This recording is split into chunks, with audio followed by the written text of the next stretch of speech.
Comercio, a los empresarios, a la presidenta de su junta directiva, a mi colega y socio aquí en Colombia del Banco Interamericano, el doctor Luis Fernando Arboleda, presidente de Findeter, a todos los asistentes. Felicitaciones por este sueño hecho realidad del Centro de Convenciones de Puerta de Oro. En alguna parte del lote, no sé todavía en dónde, tuve la oportunidad de sembrar un árbol junto con el presidente Santos, con Luis Fernando Castro, con la Junta Directiva de la Cámara de Comercio en ese entonces, para hacer este sueño realidad, de darle a Barranquilla, al Caribe, un espacio de congregación, de reunión, de reflexión. Quiero comenzar simplemente felicitándolo a toda la Junta, a la Alcaldía de Barranquilla, a los empresarios de la ciudad que le han apostado para hacer esta obra realidad. Esto muestra el emprendimiento, de la capacidad de Barranquilla y, por supuesto, de la alianza público-privada, algo de lo que orgullosamente los colombianos podemos darnos por satisfechos, de lo que hemos construido de la mano, tanto en el sector público como en el sector privado, pero sobre todo lo que hemos logrado juntos. Yo no sé si, tengo aquí la presentación ya. Los organizadores han titulado el día de hoy este foro apropiadamente con el lema de oportunidades en entornos complejos. Y lo han organizado bajo unas variables de volatilidad, incertidumbre, complejidad y ambigüedad. Por ello he titulado esta presentación El futuro en tiempos de crisis. Y espero que las reflexiones de estos 2 días que ustedes van a estar adelantando con una nómina de conferencistas que es realmente de lujo, nos ayuden a entender mejor por qué estamos viviendo un momento de zozobra, de ansiedad, si se quiere, en nuestro país, y qué debemos hacer para superar ese ánimo. Y debo decir que se siente en el país, no necesariamente en Barranquilla, no necesariamente en el Caribe, pero sí en el país en general, en el agregado nacional, una especie de zozobra. Y es casi inexorable cuando se hacen foros de América Latina, o cuando se habla de América Latina, especialmente en estos días, sobre coyuntura y perspectivas actuales, que decir que estamos atravesando un momento difícil, un capítulo difícil en la región. Pero también es cierto, como lo dijo en su momento el economista Albert Hirschman, casi que ser pesimista es una profesión de oficio. Y en algunos círculos, inclusive el fatalismo, hasta brinda cierto prestigio intelectual. Y el mismo Hirschman señalaba que el fatalismo es estéril porque nos cierra a un mundo de posibilidades, nos cierra las posibilidades. Y yo agregaría que América Latina, y en especial para Colombia, les impide pensar en lo que podemos ser en el futuro. Y se ha vuelto el fatalismo una especie de epidemia colectiva que nos va cerrando la capacidad de pensar sobre el futuro y lo que tenemos que hacer. Nos distrae de las tareas, pero sobre todo nos impide ver los grandes retos que tenemos por delante, las grandes transformaciones que estamos viviendo y cómo podemos aprovechar estos vientos de cambio a nivel mundial para aprovechar nuestro país y transformarlo. Por eso quiero iniciar con esta imagen. Esta imagen nos recuerda la Colombia de hace 20 años, 1990, comienzos de los 90. Colombia vivía realmente unas circunstancias difíciles. Estábamos viviendo unas épocas de inflación de doble dígito, un caos institucional y político que generaba una especie de angustia permanente en la sociedad. Hoy vemos las series sobre los 90 en Colombia, sobre el cartel de Medellín, sobre el cartel de Cali, sobre esa horda de criminales que estuvo acorralado al país a comienzos de los 90 y el efecto que tuvo eso sobre el país. Yo que tuve la oportunidad de ser ministro de este país en comercio, en industria y en turismo, siempre decía que el único país de América Latina que había estado construyendo la industria de turismo desde mediados del siglo XX, casi que después de la Segunda Guerra Mundial, que logró sentar las bases sólidas para el crecimiento del turismo y lo perdió todo en los 80s y los 90 fue Colombia. Mientras toda la región creció en turismo, Colombia retrocedió y esa fue una de las facturas que nos dejó ese desbarajuste institucional de comienzo de los 90s. Pero pasan los años, y yo diría estos últimos 20 años, y lo que vemos es que el país realmente ha tenido una recuperación importante respecto de lo que fue o lo que pasó hace 20 años. Y 20 años para muchos de los que estamos aquí son recuerdos. Pero para la gente joven, para los niños que nacieron, o los jóvenes que nacieron en el 91, en el 92, esto es historia patria, esto es Pearl Harbor, esto es historia patria.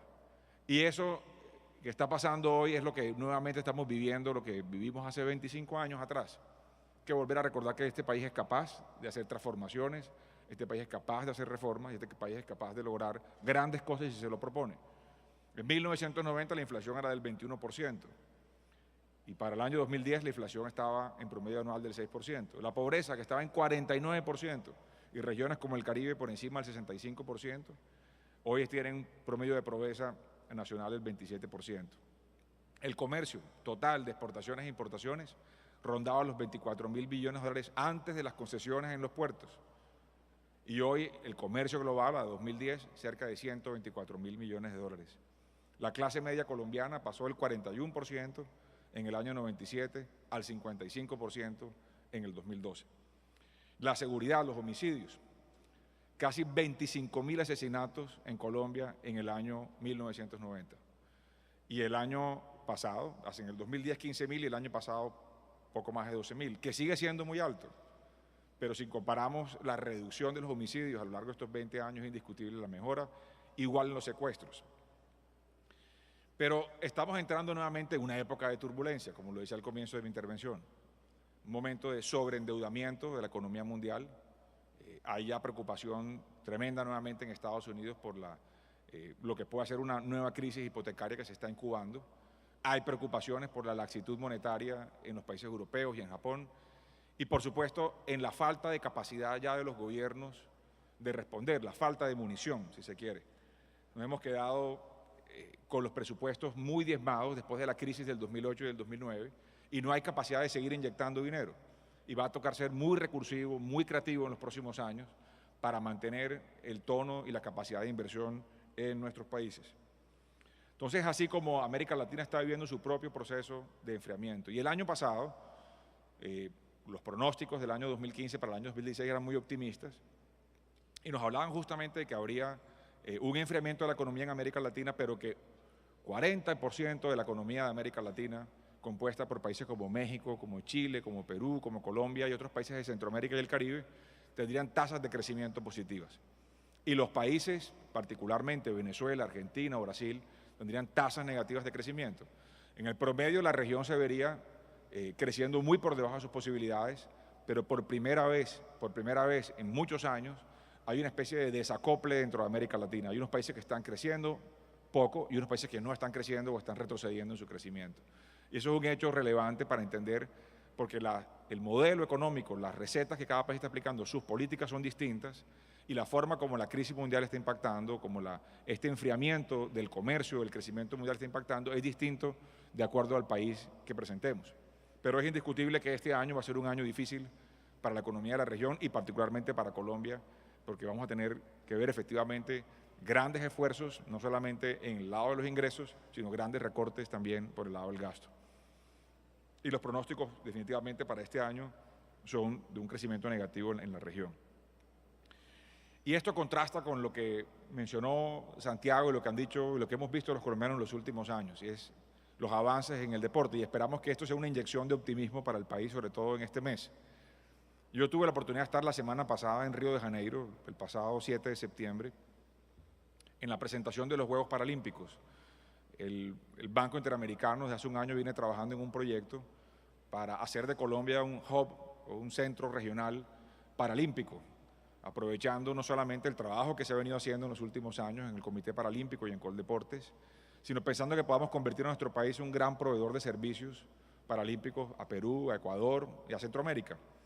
Entonces, junto con el gerente del área social del banco, nos trasladamos a Río de Janeiro, estuvimos reunidos con el Comité Paralímpico la semana pasada, y como colombiano me dio una gran alegría cuando llegó la delegación de Colombia, 39 deportistas y 6 guías que acompañan a la delegación, casi 47 personas en total que desfilaron en el Estadio Maracaná ante más de 70.000 espectadores, junto con delegaciones de más de 150 países. La alegría más grande que yo como colombiano sentí en los 3 o 4 días que estuve en Río de Janeiro la semana pasada fue al día siguiente haber iniciado los Juegos. Fue la competencia de atletismo.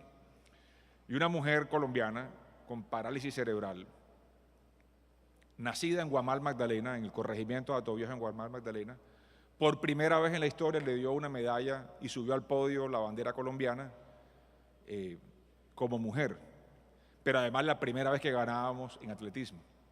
Entonces, cuando uno piensa en adversidad en un país, uno tiene que pensar también en capacidad y en habilidad de superación. Ese es el mensaje que nos dejó Marta Hernández la semana pasada, que fue la primera medalla que recibió la delegación paralímpica colombiana la semana pasada. Hoy ya llevan más de 8 medallas acumuladas, 8 medallas acumuladas y más de 10 diplomas olímpicos hasta el momento acumulados por la Delegación Paralímpica Colombiana, y lo ubica ya al país como el cuarto en América Latina. Cada uno de estos atletas tiene una historia de adversidad y también una historia de superación. Una historia de transformar la discapacidad, transformar la desventaja, transformar el dolor en bronce, en plata, en oro y crear habilidades. Y así como estaba Marta, estaba también Carlos Daniel Serrano, que sufrió una enfermedad ósea, o estaba también deportistas que sufrieron el horror de la guerra, de haber pisado una mina antipersona, de haber perdido miembros inferiores. Y esa es la delegación de Colombia, una delegación que le deja una lección al país de que no existe la adversidad, sino lo que existe es la falta de resolución o la de voluntad de superar las adversidades. Y igual que Marta Hernández, igual que todos los deportistas que están todavía compitiendo hoy en Río hasta la próxima semana, los países también han logrado hacer sus transformaciones. Corea del Sur, por ejemplo, es uno de ellos. Corea del Sur vivió los horrores de la guerra hasta la destrucción total del país, y hoy es una historia distinta de transformación en menos de 60 años. Para 1960 el PIB per cápita de Corea era cercano a los $90. Para los 80 cercano a $1.800, pero ya para el 2010, 2012 cercano a los $30.000 per cápita. Cuando comenzó la guerra, cuando terminó la guerra, todos los países de América Latina tenían mejor ingreso per cápita que Corea. Pero además países como Colombia aportaron batallones enteros para defender la libertad y la democracia en Corea. Incluso Haití envió alimentos a Corea para que Corea del Sur pudiera sostener y las Naciones Unidas pudieran hacer la labor de defensa de la libertad y la democracia en Corea del Sur. Hoy ningún país de América Latina tiene mejor ingreso per cápita que Corea. Entonces, esa demostración de entender las adversidades, preparar para enfrentárselas, nos las da el equipo paralímpico colombiano o nos las dan también los países. Y ellos no tienen que preguntarse si tenemos que seguir pensando que Colombia no puede salir adelante y por qué no nuestro país puede ser el día de mañana una sociedad con altos ingresos o una sociedad mayormente de clase media. Yo personalmente creo que sí, y el Banco Interamericano también piensa que sí. Y si no pensara eso el banco, pues sería difícil trabajar con ellos, pero claramente el banco quiere hacer una apuesta e ir indicando, reflexionando sobre las reformas que tiene que hacer Colombia. Y casualmente este año, a comienzos de este año, presentamos en Bogotá, y también lo hicimos en Washington, y también lo hicimos en Cartagena, un estudio del banco de cómo Colombia puede convertirse en un país de altos ingresos con movilidad social, esto es con reducción dramática de la pobreza. No es solamente que subamos el ingreso per cápita, es que reduzcamos la pobreza. Y es que nos convertamos mayormente en un país de clase media. Y la pregunta es si es posible hacer esto.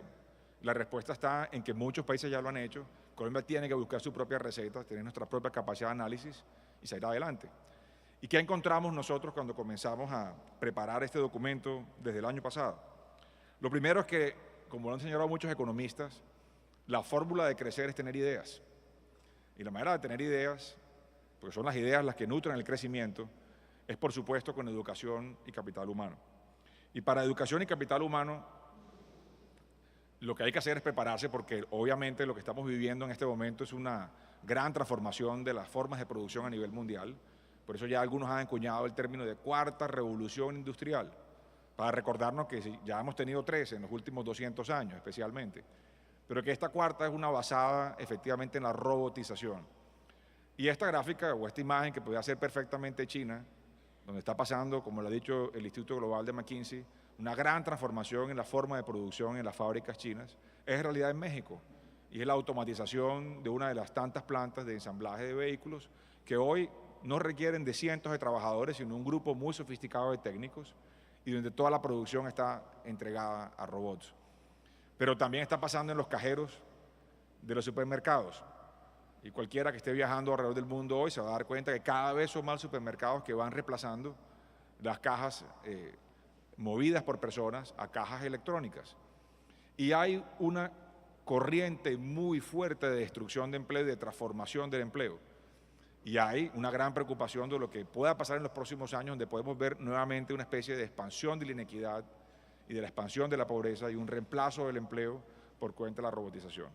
Hoy es cada vez más frecuente escuchar hablar de inteligencia artificial y de, por supuesto, del Internet de las cosas, que ya no es simplemente un documento de lectura general científica, sino que ya es una realidad práctica. Hay una gran transformación en las formas de producción, en las formas de comunicación y en las formas, por supuesto, en que la economía está funcionando a través de espacios como el de economía colaborativa. Entonces, dicho eso, el eje central es la educación, pero tenemos un problema no solamente de calidad, de deserción escolar y además de falta de cobertura, especialmente en la parte técnica y universitaria. Es el gran reto que tiene Colombia y lo tiene igual América Latina. Y para prueba de eso es la situación en las pruebas PISA. Colombia está rezagada en las pruebas PISA, es una forma de medir, no la única, pero es una forma de medir y de compararnos con el resto del mundo que está pasando con nuestro recurso humano. Y lo que el banco tiene diagnosticado y ha insistido a los países, que la mejor manera de transformar las pruebas PISA es invertir en nutrición infantil, invertir en edad temprana, que es cuando el cerebro se forma. Es decir, hay que reforzar las políticas de 0 a 3 años. Y en eso el banco ha sido insistente. En lugar de gastar tanto dinero en programas que de pronto pueden no tener el mismo efecto, si este país realmente quiere en los próximos 15 años, 20 años, apostarle a estar creciendo a tasas del 6%, necesita cuidar a sus niños ya. Necesita dejar completamente cubierto o tener completamente cubierto el 100% de los niños nacidos en Colombia, especialmente en los programas de nutrición infantil. Y eso es lo que nos permitiría, por supuesto, llegar a prepararnos para esos retos. Y una reflexión final que la hicimos en una oportunidad de conversación reciente con el rector del Tecnológico de Monterrey. Tenemos que ver hoy esta educación de América Latina como una educación que se hace en aulas del siglo XIX, con profesores mayormente formados en el siglo XX para estudiantes del siglo XXI, pero además para que se entrenen con tecnologías que hoy no existen, para que vayan a trabajar en empleos que no se han creado, en empresas que no se han fundado, porque cada vez estamos viendo que las empresas que se están creando, las empresas exitosas hoy, no tienen más de 3 o 4 o 5 años de existencia, 8 años de existencia. Esas son las grandes empresas hoy a nivel mundial. Por esa razón, la educación tiene que hacer un gran viraje, una gran reflexión hacia adentro de cómo logramos realmente ponernos a tono con lo que requiere la sociedad, lo que requiere la economía.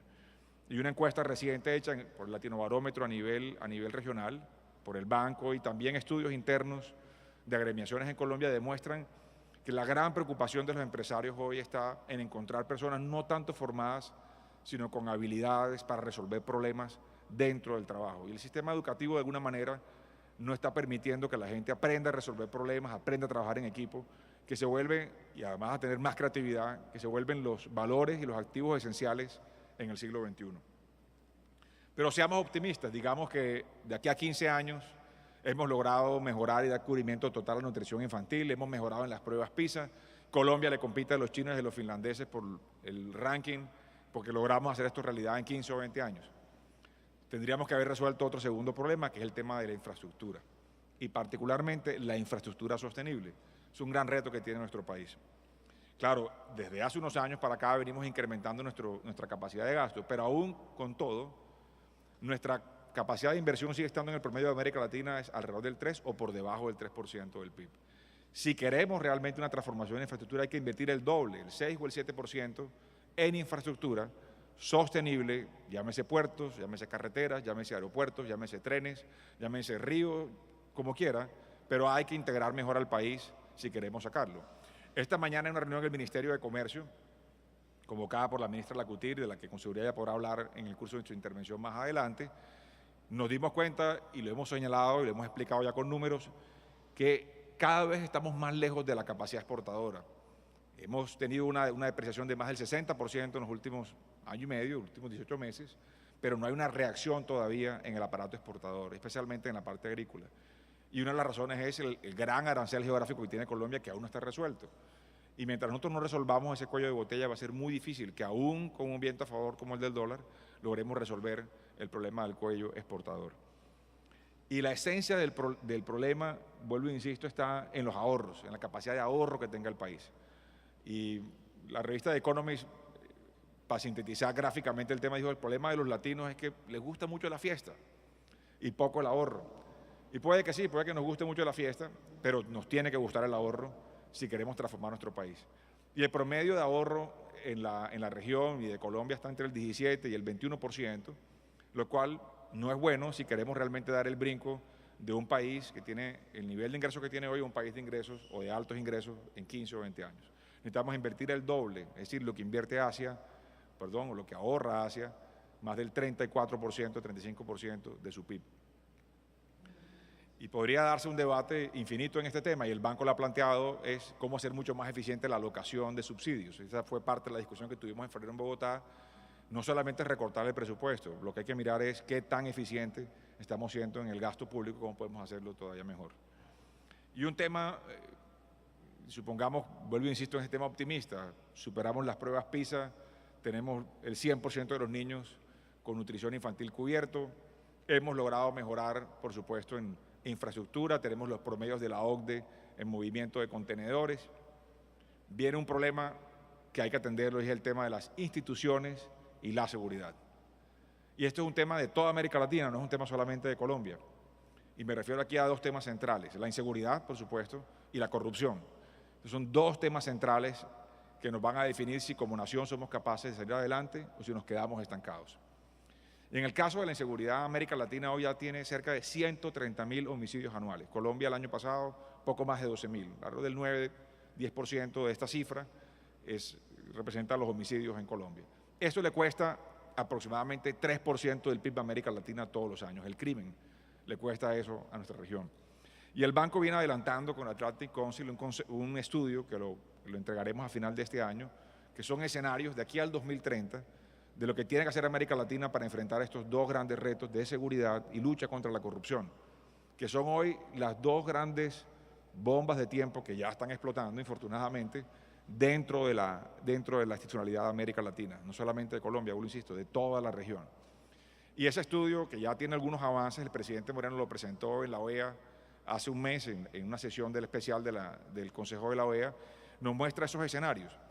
Si mantenemos una especie de tolerancia al crimen, y si no actuamos a tiempo para enfrentar el crimen, vamos a comenzar a tener zonas de América Latina, en muchas partes, zonas de América Latina, que son refugios del crimen, de donde va a tener que huir la gente, por problemas, por supuesto, de desplazamiento, por falta de oportunidades, y eso le va a significar más costo al crecimiento económico.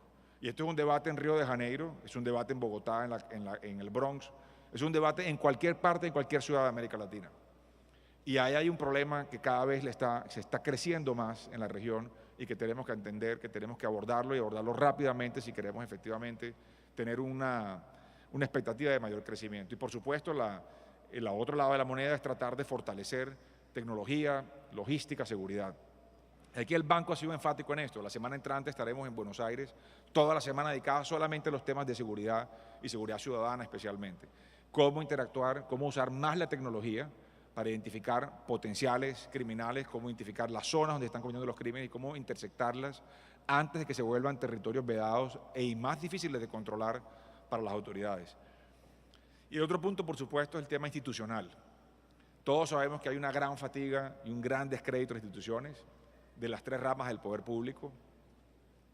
Hay una expansión, si se quiere, de la desconfianza al sistema de partidos, a la democracia, y eso se vuelve terreno fértil para el populismo, terreno fértil para todo tipo de saltos al vacío. Y uno de los productos que hoy estamos exportando en América Latina es el populismo, que está arraigado ya inclusive en las elecciones de Estados Unidos. Una gran preocupación que hay, no solamente en América Latina, sino dentro de Estados Unidos, es qué va a pasar en el próximo mes de noviembre. Por supuesto, aquí lo que hay, nosotros lo vemos desde el banco como una oportunidad de reforma. La tolerancia de la gente a la corrupción se acabó. Antes la gente decía, roba pero hace. Y era una forma de decir, bueno, que deje algo. No, cero tolerancia con la corrupción. Y lo que el banco insiste es, con los recursos que tenemos en América Latina, y hablamos del caso de Colombia, pero cualquier país de América Latina, podemos hacer mucho más de transformación y llegar mucho más lejos en el desarrollo económico y social si le prestamos atención a esto. Lo que hay que utilizar es el desencanto y la rabia, si se quiere, en el buen sentido de la palabra, de la gente, la intolerancia al tema de la corrupción, para que eso alimente las discusiones de las reformas que necesitamos tener hacia adelante, que nos lleven a instituciones mucho más sólidas, con más accountability y con datos abiertos, que sepamos exactamente qué está pasando en todas las decisiones del gobierno. Y finalmente, todos estos temas, educación, nutrición infantil, seguridad, mejoramiento de la economía, la logística, tienen que tener un espacio donde se resuelvan, y ese espacio es en las ciudades. ¿Y por qué en las ciudades? porque América Latina se convirtió en los últimos 40 años en la región del mundo, especialmente la región en vías de desarrollo del mundo, con mayor urbanización, con más rápido proceso de urbanización, por las razones que sean, por falta de oportunidades en el campo, por fenómenos de violencia que hicieron desplazamientos forzados hacia las ciudades, pero la región se urbanizó hasta el punto que hoy casi el 80% de nuestra población vive en ciudades. 198 ciudades tienen hoy el 60% del PIB industrial. Más de 500 millones de personas están viviendo en 200 ciudades de América Latina. Casi 4 ciudades de Colombia reúnen el 75% del PIB industrial. Entonces, si queremos impactar a la población en serio, hay que tener una estrategia para las ciudades en forma definitiva. Y qué mejor que hacerlo de la mano, digamos, de las instituciones de desarrollo que tiene el país y que tiene la región. Aquí estuvimos hace 5 años con la alcaldesa Noguera lanzando el programa de ciudades sostenibles para Colombia. Barranquilla fue la pionera del programa hace 5 años. Hoy ya tenemos más de 14 ciudades de la región, todas las capitales del Caribe hacen parte del programa. Por primera vez comienzan a tener una visión de largo plazo, un plan de acción al mediano plazo, recursos para el financiamiento de programas y proyectos realmente ambiciosos de transformación y un socio local implementando ese conocimiento que es Findeter. Yo creo que ahí tenemos que concentrarnos, y será parte de lo que conversemos ahora con Luis Fernando y con ustedes, de cómo podemos hacer realidad esas transformaciones en nuestro territorio, en nuestras ciudades y en la región Caribe. Ya hemos hecho presentaciones frecuentemente sobre este tema en todas las ciudades de la región, pero además del proyecto de Diamante Caribe que viene adelantando exitosamente Findeter. De esa manera quería simplemente decirle que frente a estos retos, los retos urbanos, el banco está presente, está interesado en trabajar de la mano con los alcaldes, con los gobernadores. Aquí hemos tenido, y debo decirlo, afortunadamente durante un buen periodo de tiempo, en forma continua, una gran interlocución y un diálogo fluido con el gobernador del Atlántico, con el alcalde y ahora la alcaldesa y el alcalde de Barranquilla, alcaldesa y alcalde, para mirar distintos proyectos y mirar cómo el Banco Interamericano, cómo Findeter, en asocio con las autoridades locales, llegamos mucho más lejos en esta aventura de hacer sostenible nuestras ciudades. Y justamente para hablar de sostenibilidad, y con esto me despido, quisiera durante 2 minutos vieran un trabajo que en el banco hicimos a comienzos de este año para imaginarnos qué pasa si estamos en el año 2030. ¿Qué pasa si en 15 años pasaran, o 14 años pasaran ya, y el 2 de octubre ya fuera un recuerdo del plebiscito que votamos los colombianos, aquel 2 de octubre de 2016, donde le dimos el sí definitivo a la paz? Muchas gracias.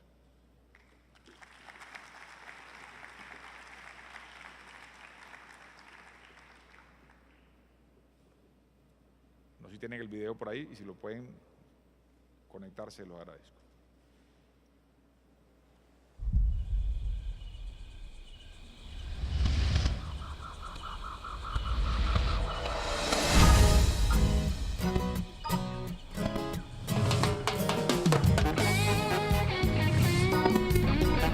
Colombia, tierra fértil en ideas, talento y pasión. Su historia ha puesto a prueba la entereza de su gente. Medio siglo de conflicto dejó graves secuelas sociales y medioambientales.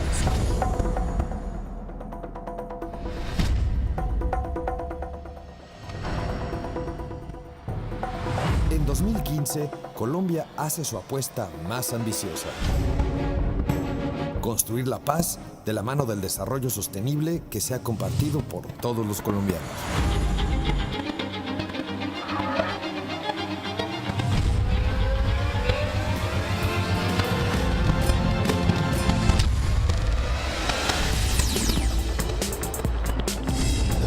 Hemos logrado lo que hace 15 años parecía un sueño: crecer de forma sostenible y vivir en paz. Conseguimos reducir en un 20% las emisiones de carbono y seguimos trabajando para evitar que la temperatura aumente en 2 grados para el 2100. Aprovechamos nuestra extraordinaria biodiversidad para sentar las bases de una nueva economía verde. Y duplicamos la tasa de productividad de la agricultura y ganadería. Adaptamos nuestros cultivos al cambio climático. Pero la paz no solo trajo dividendos ambientales, también económicos. Aumentamos el ahorro, la inversión directa extranjera y la economía creció a un ritmo anual del 6%. Este es el futuro que siempre soñamos. Pero la paz es una tarea incesante. Por eso seguimos trabajando por un país más justo, incluyente y menos desigual.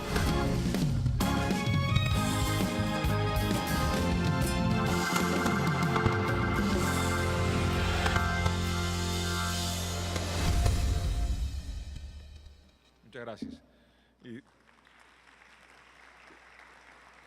Y debo además decir que todos los que intervinieron ahí son colombianos que trabajan en el banco, no son actores. Son colombianos que creen, como muchos, que tenemos derecho a tener un mejor país en 15 años que el que estamos recibiendo hoy. Muchas gracias.